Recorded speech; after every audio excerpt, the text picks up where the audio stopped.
Hey everybody, so it's February. It's February 2nd, and in a week and a half, it's going to be Valentine's Day. So we all know February's love month.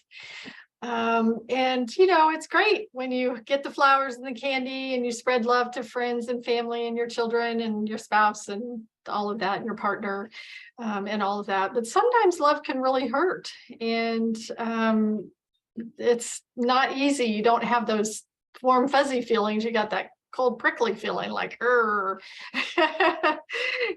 it's just hard to deal with sometimes if you've been hurt.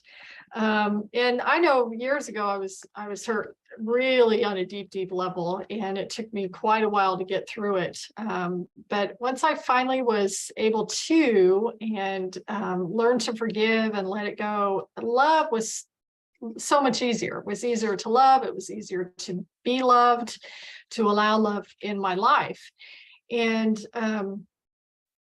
so often when we are hurt, though, we tend to hang on to that hurt for years, sometimes decades. And it's not a good thing, because it affects our health and our mental well-being. It affects all of our relationships. We bring in our old hurt into a new relationship, and it causes friction, and it just doesn't have to be that way.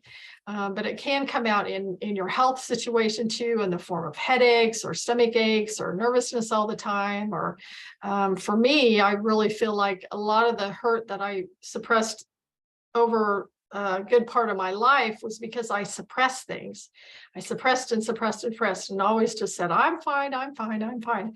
And I really feel like that played a role in me being diagnosed with rheumatoid arthritis, because I didn't deal with my feelings. I didn't forgive. I didn't let go. I just hung on to that hurt, and I didn't even know it. I thought by suppressing it, I was just, oh, well, it's over now.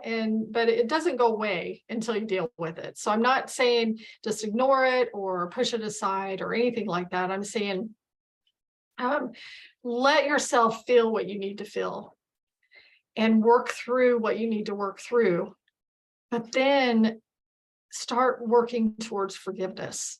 And forgiveness isn't always about that other person or forgiving them for maybe hurting you or doing or saying something to you that really hurt.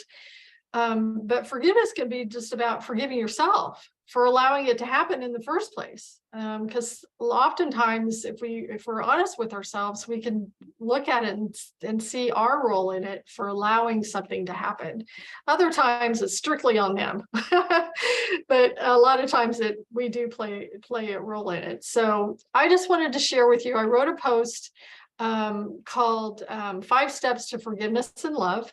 And there's 5 different things that you can do that can really help work through current pain that you're having, or pain that happened a long time ago, a hurt that happened years ago. You can even release that now and let it go and move on with your life. So there's 5 things you can do. One's draw a line on a paper. Another one's Ho'oponopono. Write a letter, meditate, and journal. Those are the 5 things. I'm just going to talk about one of them right now. And the one I'm going to talk about is the Ho'oponopono. And I don't know if anybody's heard of that, but it's a Hawaiian mystical philosophy, ancient philosophy, shows the wonderful use of apology, forgiveness in a spiritual context. And there's 4 phrases that you say. I'm sorry, please forgive me, thank you, and I love you. And I love this because you're forgiving the person or the situation, but you're also forgiving yourself. So it's kind of almost like this aura of forgiveness that you're sending out to the universe, to yourself, to the people around you. And it can be very healing emotionally and physically and spiritually. So I really liked the Ho'oponopono. It's a little tongue twister, but I'm going to put in a link for a free download that I printed up, and I have it on my wall over here. So that's what I was looking at.